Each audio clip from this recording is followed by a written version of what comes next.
everybody. What's up? Welcome to this week's episode of Embodied Divinity. I am so excited to dive into this conversation with Val Cripps. Thank you so much for being here today. Thanks for having me. I'm honored. I'm Yeah, honored. this is gonna be so exciting. I've watched Val over the years. That always sounds so creepy when I say that, but it's just the truth. But I've watched over social media. I felt this really good, consistent energy, so much authenticity. And Val, I'm just wondering, how did you become the woman who's sitting in front of me today who can come on here and talk about all this stuff? Even though I'm sure you've gone through a lot of your own shit in your lifetime. Absolutely. Thank you so much for having me. How did I become the woman sitting here in front of you today? It is an amazing journey. And I'm so excited to talk about it because I don't really talk about it all the time anymore, right? We go through these difficult things and we become something else and then we kind of don't talk about it anymore. So, but I do feel one thing that's really driven me this whole time to show up in forums like this and to be on live streams and to talk about my story was that the answer to someone else's prayer is your story. And that's really driven me to show up on, there's been plenty of times I've wanted to quit. And I like to keep it real. And I think that's one of the things that that drives me too, because I don't like fake and I like authentic and an answer to someone's prayer is the truth, right? So that's what I show up for. So for me, my journey started almost 8 years ago, a little over 8 years ago, in terms of this presence, this Valtopia that is the name of my platform. It's the name of my company. It's the name of my business. And I was in a difficult relationship. I was in a difficult marriage. I found myself after my brother died in late 2014. He was only a couple years older than me, and he struggled his whole life with addiction. And at the time of his death, I found myself like in these online forums for gut health.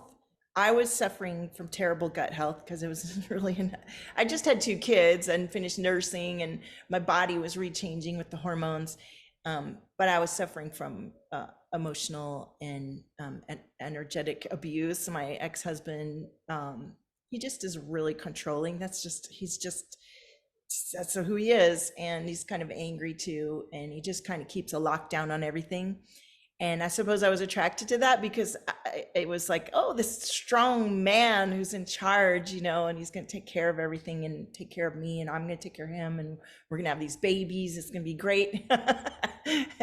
And a lot of it was great, but a lot of it was just really silent, me suffering in silence at home. And I married late. I married in my late 30s and didn't even have my first baby till I was 38 years old.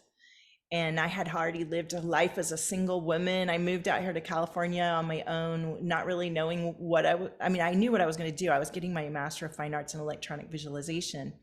And I was working in film, and I've worked on Oscar-winning movies, and going into the film business was already breaking through a paradigm.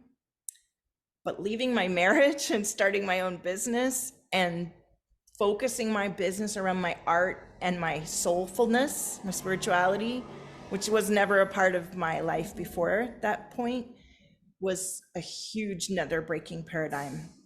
And because I was in these online forums, at the time, after my brother passed away, my ex-husband went away for 4 months. He was working on a film. So the first time in many years, I was by myself with my kids. And it was a breakthrough moment for me because he wasn't there micromanaging me for 4 months. It was heaven. Suddenly I had our home to myself. I could be with my babies unfettered. And I was online, and I got introduced to some online spiritual groups, and I started talking to sisters online, and I shared authentically, oh my gosh, I'm in this really controlling marriage. I don't know what to do. What should I do? And I started waking up, and I also was for the first time allowed to have a therapist because my brother had died. I wasn't allowed to before that. And the therapist within the first session was like, oh yeah, he told me what I was dealing with, what was going on. And he was a really cool therapist because we would walk the park while we did our session. Wow. So that really helped move my energy and get me out of my mindset that I'd gotten into, and realize what was happening to me and be able to safely express. And I know that I look really bold and confident, and I'm very, I've got all this big energy and everything. And that's who I had been on some level. But at the time of me talking to this therapist, everything about my life, I didn't know if it was right or if it was wrong. I was being told I was wrong all the time. And I was able to express what was going on and have a safe, calm professional tell me, no, that's not what, he would let me bounce my ideas. He would ask me a lot of questions. He would say, well, that's not in alignment with what you told me last week, or, and here's what we're going to do. So I ended up planning to leave my marriage. And that was so scary. It was so scary. I had 2 little kids. How was I going to make a living? What was I going to do?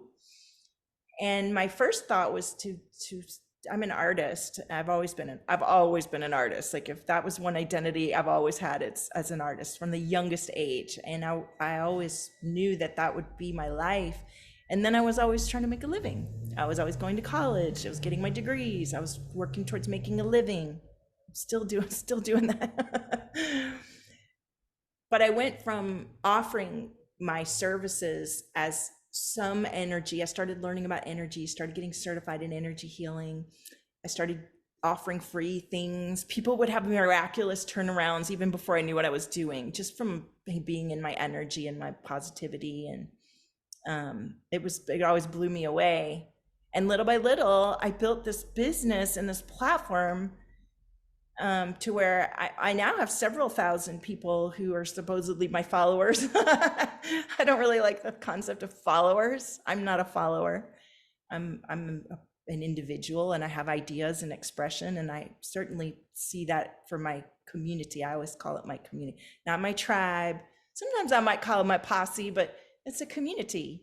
And it truly is a community. It's people talking to each other, and there's things that happen. And I can see I'm a real connector, no unsung connector. I see the people connecting through my. So basically what happened was, Facebook Live came out in 2016, and I started going live every day. And I went live every day for almost 4 years. And I just started doing the things, I started launching things. I took the classes. I took too many at once. I hired all the, I would put it all on my credit card. And within a year from the time when I offered a watercolor portrait, a goddess portrait, that was for like $120, which I worked so hard on that thing and barely made, I barely made anything. That I was thinking, how am I going to pay to be a single mother this way? But things were happening, and I trusted, and I had a lot of wonderful people around me saying, trust the plan, do the thing. And I within a year, I had sold a digital portrait with my energy services for $5,000. I went from that to that. And I sold a couple more that year, so it wasn't a one-off. But in between sales felt like deserts of time. and I've just continued to experiment with sound, my voice, my light language, what I call my light language, which I've been doing since I'm 8 years old, my artwork. I continue to get certified in new modalities. I'm getting certified in a dynamic money breath work right now, which I love so much. And I also just leave it open, even though I'm in like kind of this coaching scene, and I know a lot of coaches, and I've invested in coaches. And I guess people have called me their coach. They've called me their shamama. They call me their guide. They call me whatever. None of it's written. Like, everything's still real open. And I felt so much of that exploration in the last couple, 3-4 weeks. I just want to remain true to the frequency and the connection to source. And my devotion is to restoring people to their divinity and their creativity and their gifts and their genius and their trust to themselves. That's the number one thing I focus on in my work, is you trusting yourself. Because that's what I had to do. I had to go from like realizing, oh my gosh, I've completely abandoned myself for years. And I'm terrified to, okay, I'm going to trust myself. Because I also trusted myself during that time too. Yeah. And there are moments where I knew what I was doing, even getting married, and getting married. I love my children, and I wouldn't be the dynamic, expansive person that I am today without having gone through all the difficulty I did with my ex-husband. And at this time, things are peaceful between us. We co-parent. It's like a business. There's no emotion. There's no yelling. There's no screaming. There's just a dialogue and a mutual agreement to do our part for our children. That was not where I was 8 years ago. 8 years ago was absolute turmoil, terrified, and there was a lot of yelling and a lot of anger and upset. So I've come a long way, baby. You have. What a journey. And I love that you highlighted, I feel like psychological abuse can be one of those things that is so hard to come back from. It really hit me because it's been a lived experience for myself. And honestly, 80% of the beings I've interviewed here, it's been that psychological abuse of, I don't know if this is me or my trauma, if this is right, or this is his or her voice, or, and Yeah. to come back from that, I don't think a lot of people, until they've lived it, truly know what a fucking inner war it is to find yourself again. And then to be able to live truly, and then to come out onto this online space and have every Karen and Paul telling you that you're right or wrong or evil or good or whatever it might be. Yeah. It's a trip. And you've done it all. And you've done it as a single parent, which I've been an only parent for 15 years. It's a whole different world that we're living in. Yeah.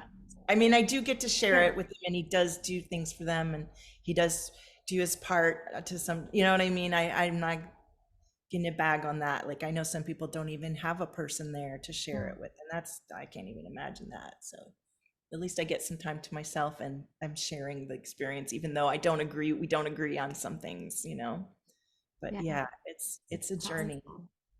I think what really is so challenging when you've been through this experience where you don't, you obviously attract just these people like it's something you're resolving. It's something I was used to being told what to do, and to be a good girl, to be a nice lady.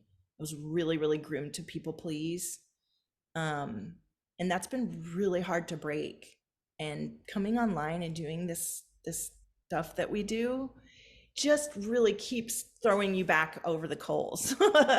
And to balance the high cost of living here, I live in Los Angeles, so it's not like I can't go because I'm just co-parenting. It's not like I can make a better decision and pay less rent or something. I'm here for a while. My youngest is still 10. He's about to be 11.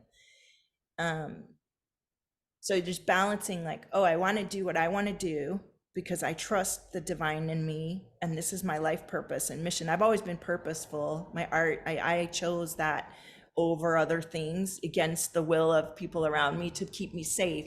And when I was getting divorced, I had so many voices telling me, you better be careful, that money's going to run out. And so I spend a lot of time working through guilt and shame for having done what I know I'm meant to do. And knowing, even before the divorce, as a young woman, knowing like everything else, like I could see it. It's like everything else is not going to work for me. But this thing that's glowing up that everybody else thinks is ridiculous, that is my only choice.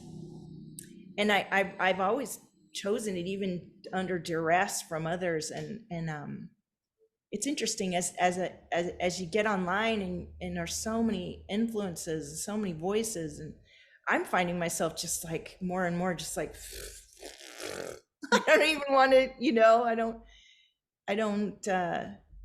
I don't know where I'm going with it, because it's not like when I first started it's all the way up until maybe 2020, it was like, yummy, let's tuck into this. I want to save my people. And I'm not feeling that way right now. I'm just going to be transparent. I feel like I'm being pulled deeply inward, and I feel like I've done a lot of things out of not obligation, but like I think it's supposed to happen, you know. And comes back to what we're saying about like, how do you trust yourself after you've been taught? I'm 53 years old. I didn't get divorced or go through any of this until I was 45.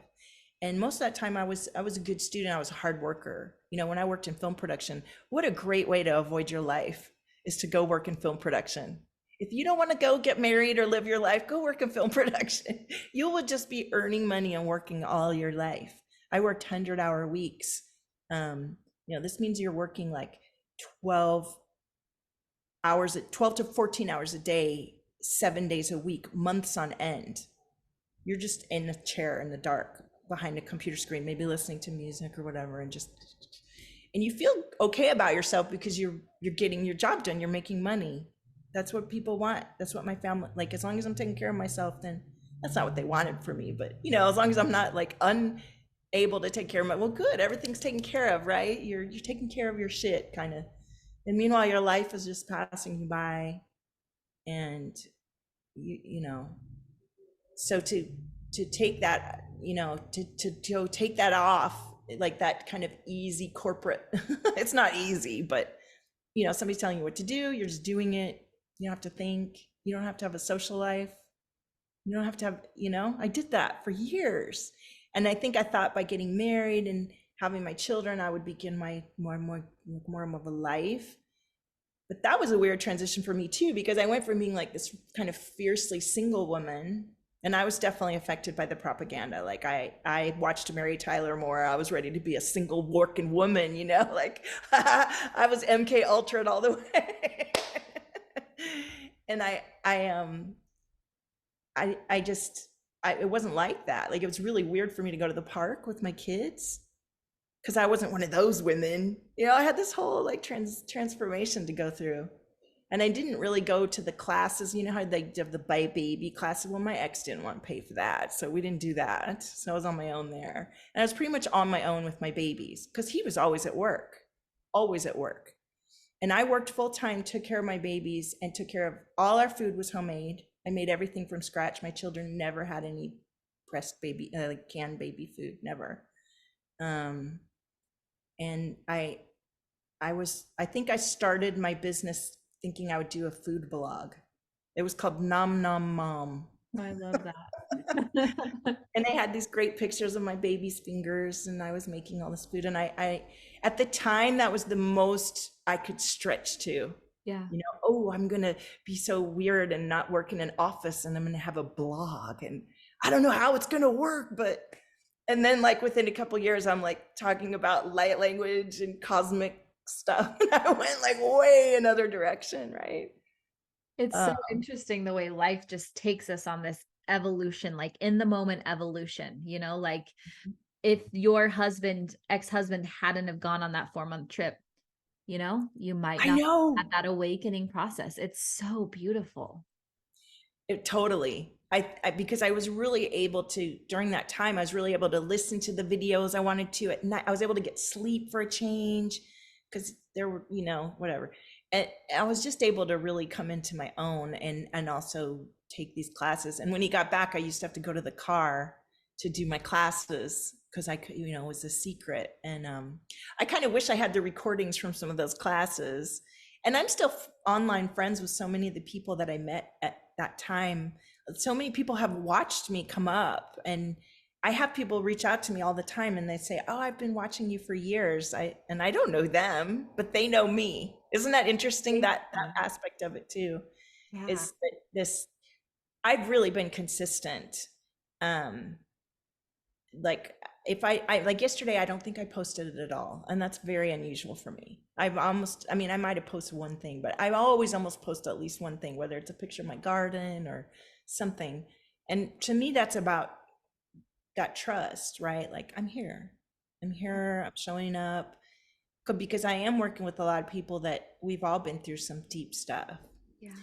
And it's so interesting because I've had a lot of clients. I went from thinking I'm an artist, I'm going to do my art, I'm doing this art thing, to working with some really deep stuff. And I'm not a therapist. I'm not trained in therapy. I haven't even had that much therapy, but I'm highly intuitive. Yeah. and I have a lot of energy. I don't know if you do human design, but I'm a 6'2", I'm a and 6'2" all, too. of course you are. All my lower centers defined, upper nothing. So that makes that for me, I can feel, I'm highly clairsentient, and I can, if there's permission, sometimes it comes in without permission, but now I've gotten really good at distinguishing, like, this is mine, that's yours. But when I first started, I didn't. I could feel everybody and everything. And I can feel the energy centers where they constrict, and as I move mine, the clients move. But we get into some deep, deep stuff that, they might have hired me to help them make more money, but we're talking inner child, we're doing ancestral, we're clearing mass graves. Like, there's just stuff going on, and it just comes through naturally. And a lot of the biggest breakthroughs I've had with my clients is just me kind of sniffing around and trusting a thought or a sound or a feeling, and asking about it. Is, I feel something in your throat, like, and maybe doing a little light language, and next thing you know, we're like, one client healed her MS. I'm not exaggerating. I love her. She's done a lot of healing. She's been through a lot, but it was really a childhood abuse, not MS. It was a vibration in her body that, until we did, I'm very sentient in my work. I'm all about feeling.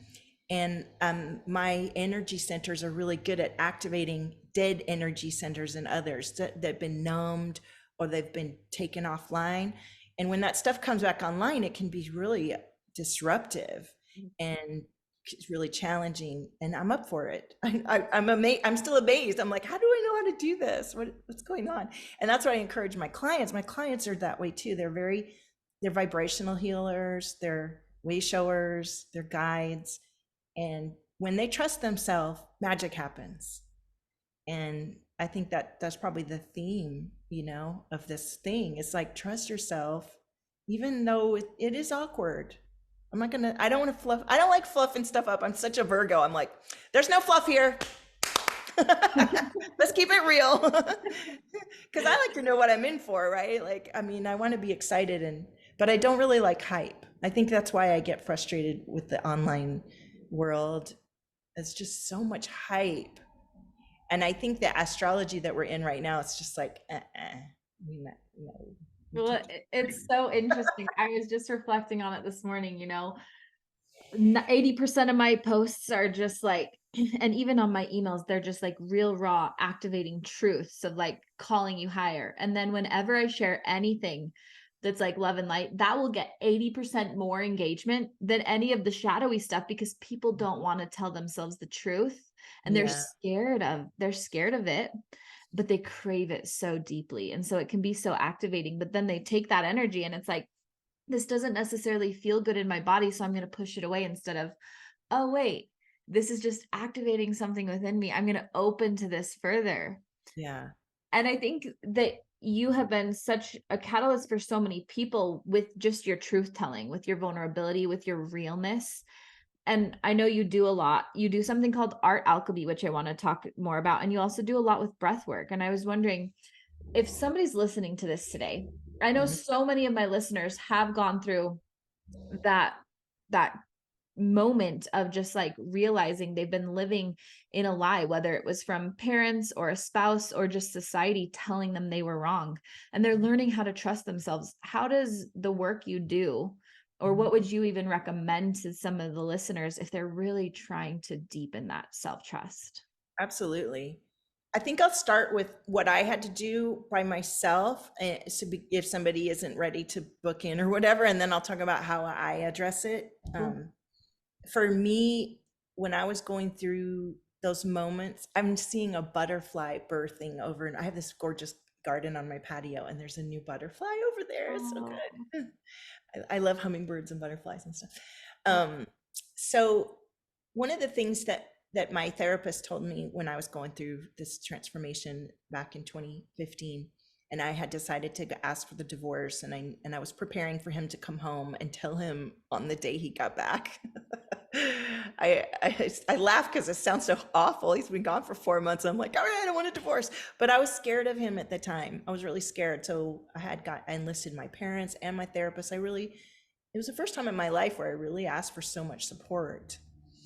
And one of the things that my therapist kept saying to me is, if it's your truth, just stay in your truth. If you're expressing your truth, stay with it. It's okay. So, because when you're with somebody who needs to control you, they will manipulate the truth. They will gaslight you. They will argue. They will say insulting things. They just naturally do things to make themselves feel better. And then it ends up dampening and darkening your truth. And if you're used to being groomed for people pleasing and ass kissing, well, then you will ass kiss your way into oblivion. You will be stuck on walking around on those eggshells forever, which is what I realized. So I became very calm and centered in my truth.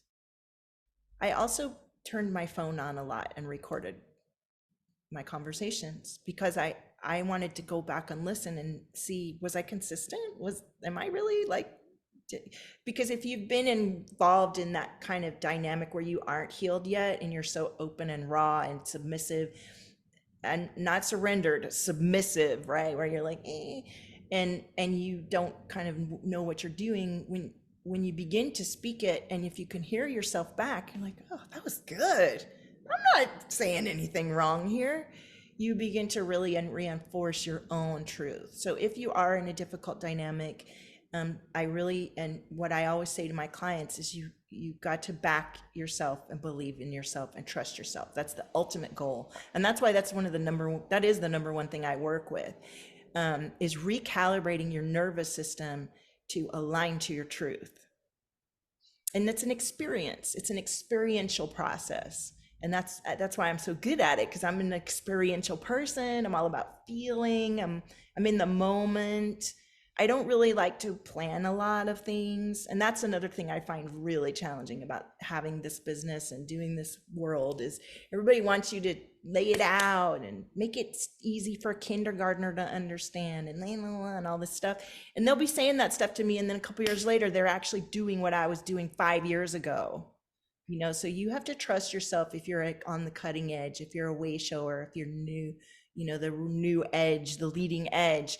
It's not going to appeal to people. And if you've spent a lifetime trying to please, it's going to feel awkward. It's going to feel uncomfortable. So getting comfortable with your own body sensations is huge for me and my clients. When I first started this journey, I didn't even know how to feel myself. I felt everyone around me and never even knew what I felt like. And what everyone else felt like me was an attack. It was because I had no boundaries. I had no sense of myself versus someone else and the space I was allowed to take up. So it's a lot of the work that I do with my clients. And that's why I do a lot of Voxer work. Voxer's like a little walkie-talkie. It's on your phone. It's an app on your phone. And you can go in there and leave you can leave, sometimes people leave a 5-minute, ooh, that's long. I'm like, that ain't long. Like we're getting into this. Let yourself go. And in the moment when I hear a client and what they're talking about, it's not just the words that they're saying. I'm registering all kinds of information in my body. My throat's starting to pop with light language. There's a frequency coming through me for that client. And that's the alchemy. Sometimes it comes through art. I'll talk about the art in a minute, but I do a lot of voice and sound alchemy as well. I love my voice. My voice is a huge part of my process.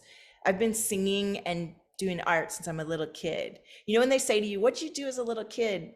What did you want to be when you grow up? And I'm like, I'm doing what I did as a kid. I've always been myself. I've always been doing these things. I had a tape recorder when I was little, and I would edit my voice and play with it. So the work that we do in Voxer is first about feeling safe, because a lot of us don't know what it is to feel safe. Like I lived on those eggshells for over 11 years. That means that anything that I would say to my partner would get I'm not saying you're stupid, or no, that's not a good idea, stuff like that, right? Like it was always a denial. And I was used to that before he came along too. Like that's my Maybe it was my former life too, right? I just like what would happen. So then when you go to feel your own thought and process your own intuition, there's a pathway that you get to open up. For me, it took, let's see, I started this process in 2015, then I was out by 2017. It wasn't until 2018 or 2019 that I began to realize I have a intervention happening every time I have an intuitive hit. And then there's my mom, there's my dad, there's my ex-husband, there's society, and that was all like this big, you know, every time I'd have it was getting bypassed. Now that doesn't even happen now. I had to keep trying. I had to keep thinking. And I think that's a lot of what those live streams I did helped me, because I was live on the video and that person was being tuned into.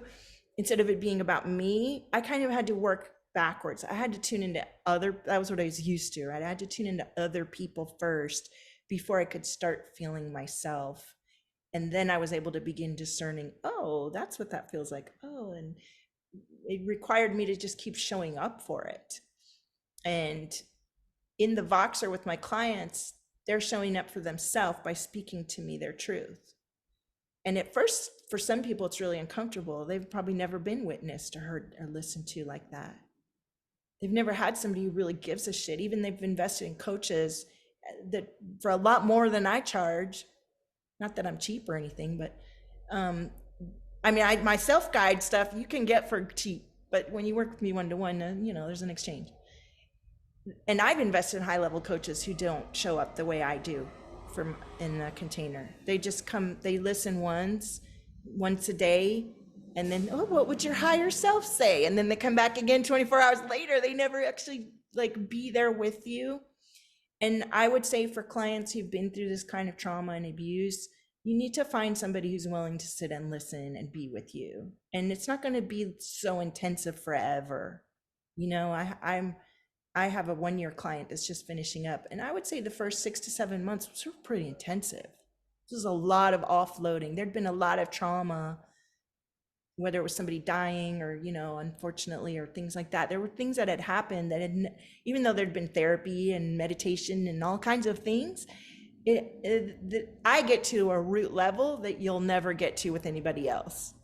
And I just know that after doing so many experiences. And that root level can be jarring at first. And I think people go into other group containers or high level things and that stuff comes up, but there's nobody there to hold them through what comes up. And so that you get ricocheted back, like you think you're investing in improving yourself and you're actually putting yourself on the line and kicking yourself back a little bit further. So it's okay to get in the shadow. It's good. It's good to go deep, and be sure that you find a community or a friend or a guide that's going to be there with you and is going to listen and witness, be witnessed. One of the most difficult things I think for many of us is, and I'm still struggling with this, is to show my vulnerable side. Yeah. To show that I don't know what I'm doing and I'm hurt and I'm confused and guilty and shameful and angry and all kinds of fucked up. Like that's a part of the human condition, right? But if you've been taught to be perfect and be people pleasing because your parents needed that because they were really young. My parents are great. I'm not giving my parents any shit. I'm sensitive. I needed to be witnessed in a different way. And I like to give that to my clients because that's what they need too. It's always inner child. I'm always reparenting with my clients. I'm teaching them to get in there and talk to that inner being that's inside of them that feels lost and scared and confused and abandoned and rejected and annoying and nobody loves me. How can I do this thing? We feel where that is in the body and we cry through it and we let it be. You know, everything's worse when it's all bubbling up and you haven't addressed it yet. It's way worse than when you finally, everybody hates me, and then it comes out and you're like, oh, well, that's not true, but you got to feel it. And once you feel it, it changes into something else. And that's what we do a lot of. And that's what I call alchemy, where we're feeling something that's been locked away on lockdown and is actually like this nasty stain on a white shirt going, hey, look at me, I'm over here. And you think you're all cool and nobody can notice and everybody's going, I see that, I see what's going on there. That's so powerful. I love the way that you explain the process of how they can do it themselves and also what it looks like to be in a container. So as we wrap up today, we've heard so much about you and I think it's so powerful. What are the different ways that as they look at your links, as they hear your introduction in this podcast episode, how can they start working with you and what different containers are you currently offering? Absolutely. So we talked a lot about the nitty gritty, and I don't want to just stay there. I want to just quickly highlight some of the wins that my clients have come through by doing the nitty gritty work that they couldn't do elsewhere. One of my clients, 7 times to her investment in 3 days. Now she'd been doing my coloring book and doing my self-guided, but when she finally invested with me one-to-one, it was like 35K in 3 days on a 5K investment. What? Right, stuff like that. Getting pregnant, quitting drugs, like, you know, bad habits, meeting a soul partner and moving in together.